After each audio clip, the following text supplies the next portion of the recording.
everybody. I'm back here with Mark, one of my favorite storytellers. Mark and I met in a sketch writing class at Magnet Theater over this past summer, and we learned a lot, and we wrote a lot, and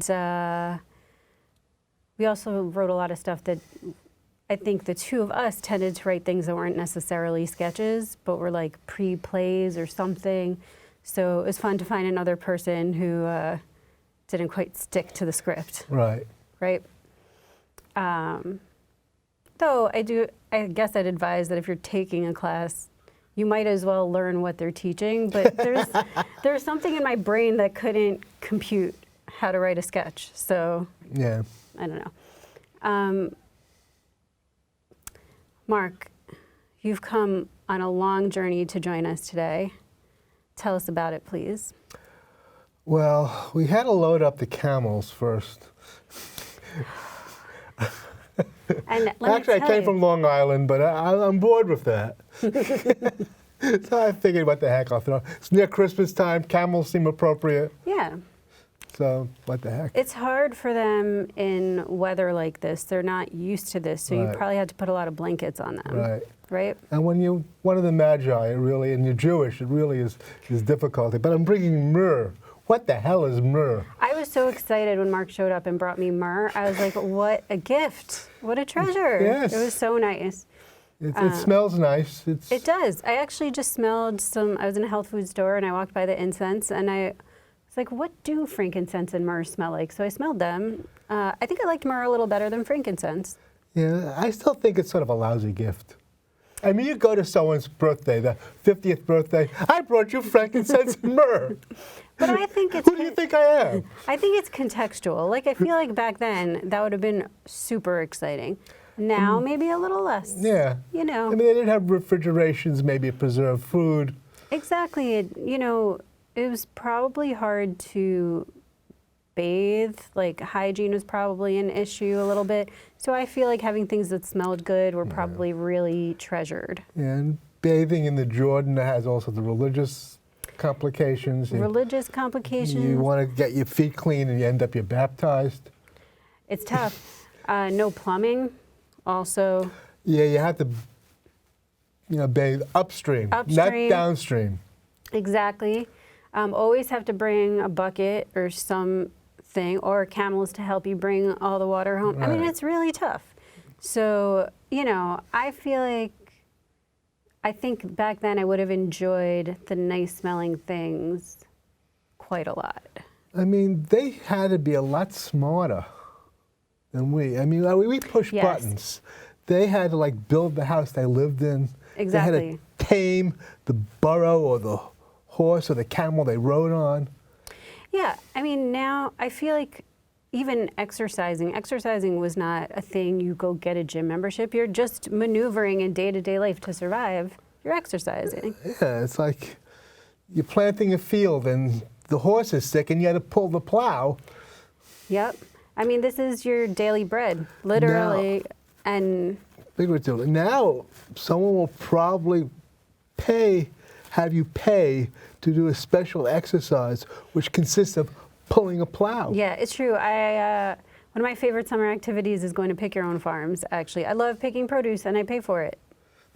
That's true. You're probably putting some poor guy who swam over the Rio Grande out of work. I don't think I am. I think that what it is the way I look at it is that the farm is doing the maintenance so that I don't have to keep trees alive and plants alive, because I notoriously kill plants. I've now killed 4 cactuses in the past year. I feel terrible about it, and I don't know why I have this track record. How do you do that?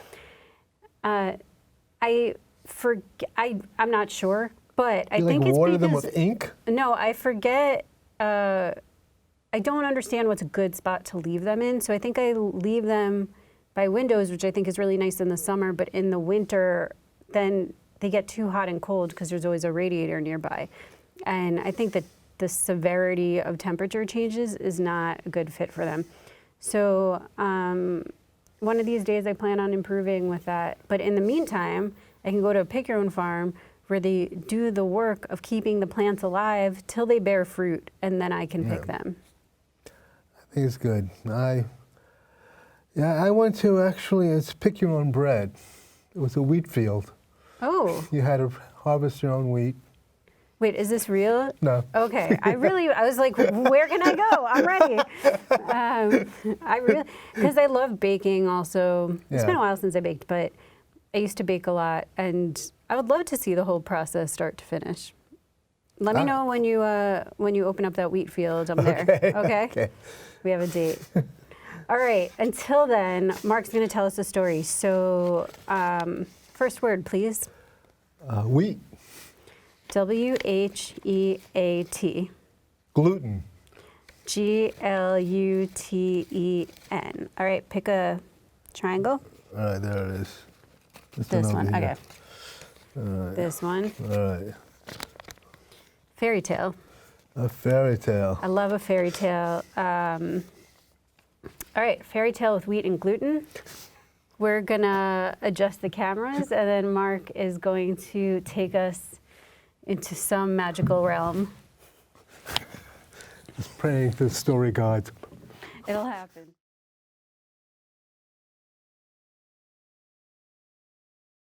Sam Celiac and his wife Thelma Celiac was so happy when she reported it from her doctor that she was going to have twins. Unfortunately, she did have twins. They were fairies. Not in the slang word of but they were like little wings on the back and small. I mean, she wondered why the labor went so quickly. Because they were small, but they were able to fly. And they didn't know what to name them, so they named the boy Wheat and the girl Gluten. Gluten celiac and wheat celiac. And the press wanted to get involved in this, but they prized their privacy. But it's really difficult as a parent when you bring your kid to preschool and your child's view of fun is like flying about 6 feet over the heads of the other children. And these were not small. They were like about the size of a trout, a good-sized trout, about 9 inches, 10 inches. And it's very difficult to get clothing, shoes, overcoats. How do you get an overcoat for a child who has wings, and that's a preferred mode of transportation? But Sam and Thelma were very loving parents. And she cut little holes so they could fit their wings through it. And she had like little fairy leashes. They had like these cat leashes that they modified, and they could walk down the street and they're flying around. But there's like all these photographers. It was really a terrible thing. And it became like a difficult thing where the kids didn't want to leave the house because of flash bulbs and the front of the post of some snarky headline, front of the Daily News of another snarky headline, and it really, became sort of a shameful thing. Bureau of Child Welfare came to them. Why aren't you letting your children out of the house? And said, well, it's windy and they like to fly. And when we walk with them, they don't stay on the ground. We don't know what to do. And they said, well, maybe we should put you in parenting class, where they had to sit with bunches of people told not to hit their kids, and go, I can't hit my kids. I can't even catch my kids. How could I hit them? I go like, boom, they're up on the ceiling. But Gluten and Wheat had remarkable personalities. Gluten was always very caring, always a very careful child, very careful with what she ate. In fact, she didn't have any gluten. She just had protein and green vegetables. But also, she liked vegetables of other colors, especially the red peppers and the yellow peppers and the pink peppers, you know, that really. And Wheat was a very forthright little boy. He, you know, he looked after his sister. He flew around in a sort of a martial sort of way. I said, what are we going to do? What are we going to do? So we can just love our kids as they are and not have anyone make fun of us for this. And so one day they put an ad in Craigslist, we want a wizard to help us with this problem. And a number of people called, but they weren't wizards. They tested for the wizard. They lived on the 4th floor. Said, if you're a wizard, you'll just come up here. You will know the room number, and you won't need to use the elevator, and I don't have to give you the passwords. Finally, a real wizard came. They say, I just want to love my kids. I don't care what happens. And I want my privacy. And the wizard goes, yes, privacy. And then all the TV was gone, the computer was gone, the cell phone was gone. They said, we want more privacy. And they go, poof, you're all invisible. And then there's something about being invisible and being invisible as a family that just brings so much closeness. It gets a little weird at Thanksgiving because you have the turkey and you have some of the other things, and you're eating away, and people see food moving off the table, but they don't see who's eating.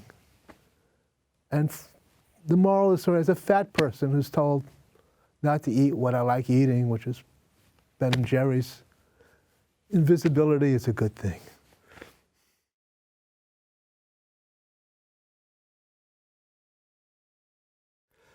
I really enjoyed that story. Thank you.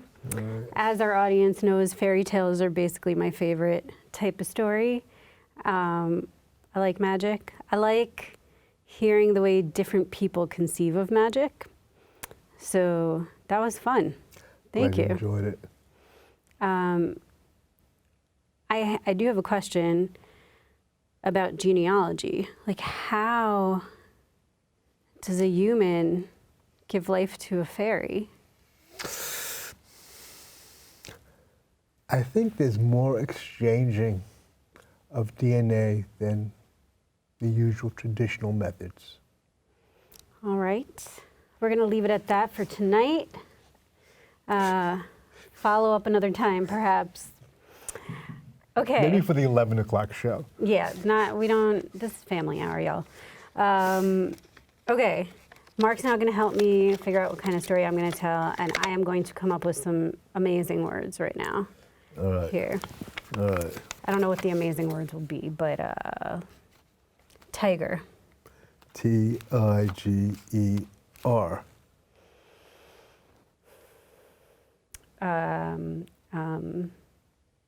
Water.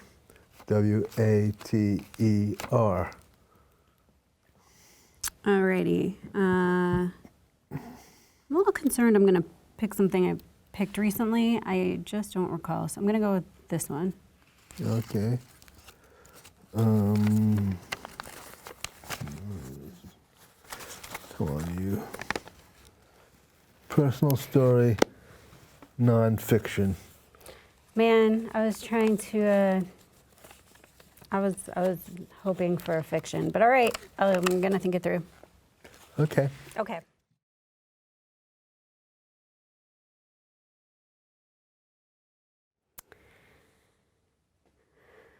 When I was little, the pattern that my teeth fell out in was I lost the two top big ones around the same time, and it felt like it took forever for them to come in. I am told that I looked very adorable, and my older sister used to say that I looked like a tiger which is really funny to me because I think of big cats as animals that have huge teeth. And me, I was missing the two most visible ones. But I guess what it did was it made it look like my canines were much bigger, and that the side teeth had a lot more action going on. Around that time, we had school pictures, and I remember that the two front teeth were missing in those pictures. I had little pigtails at the top of my head, and if I'm honest, it was very adorable. But that was kind of the association to me with tigers for a while. When I got older, I started reading about astrology because why not? It's fun. And I'm a Leo. And so I loved thinking about big cats and ruling the jungle. That seemed kind of fun. It turns out later in life, I don't really, that's not so fun to me. Like, I don't really like competition. I don't really like the kind of bloodthirst that you would need to have that. I can understand why other people have it. I've had it at times in my life, but it's not so fun. But I loved reading about big cats and looking at pictures. And around the time I was 11 or so, I don't know who, but someone it might have been my parents or it might have been a family friend or relative, someone got us a subscription to these National Geographic leaflets that you'd put them in a binder, and each month you'd get 5 or so, and they would be different animals. There'd be these amazing photos, like action photos, resting photos, anything you could imagine, different ages, sizes, groupings, or just one animal alone. And there would also be tons of information. Where did they live? The kind of climate, what kind of social life did they have? You know, anything you're curious about animals. What do they eat? And I loved getting these. I especially loved the big cats. But what I really loved was any animal that was in a pose where you could kind of see how its muscles were shaped, because I also really like to draw. And I'm not a very good figurative, realistic artist. So I would look at these National Geographic pictures and I would take my pencils and my Crayolas and I would just try to look at the picture and draw it and understand the way muscles worked. And it was kind of my way of learning anatomy. My favorite one of these that I drew is actually of, I think, a deer or a giraffe bending down and sipping the water alone. And it must have been a giraffe because its legs were spread in that way that giraffes have to do to support their long necks when they're drinking. And it was really magnificent. And then I made up a sunset behind it because I just thought that would look nice. And I'm not, despite all this fascination with animals and drawing them, looking at them and being compared to them, even if just for cuteness or in my own mind where I decide I'm a big cat, I'm not really such an animal person. I became a vegetarian when I was 12, so I stopped eating them. Then I started eating fish again in my 20s because protein, I just kind of needed it. And I've never really had a pet. As you've heard, I have killed cactuses, so I haven't really felt like I would do an animal justice, even though sometimes I get really tempted to get a cat because they are cute. And they're loners, which I like. And even though the big cats, well, especially the women, really like to be in groups, they're very social. I think of house cats as just kind of liking their time and space, and some people say that's not friendly, but just because people call you cute doesn't mean you always want to be in other people's company. Sometimes you like space to yourself, time to think, and that's kind of what I like. So I feel a sort of kinship with cats, but maybe we're just meant to admire each other from afar. That's all for today. Thank you.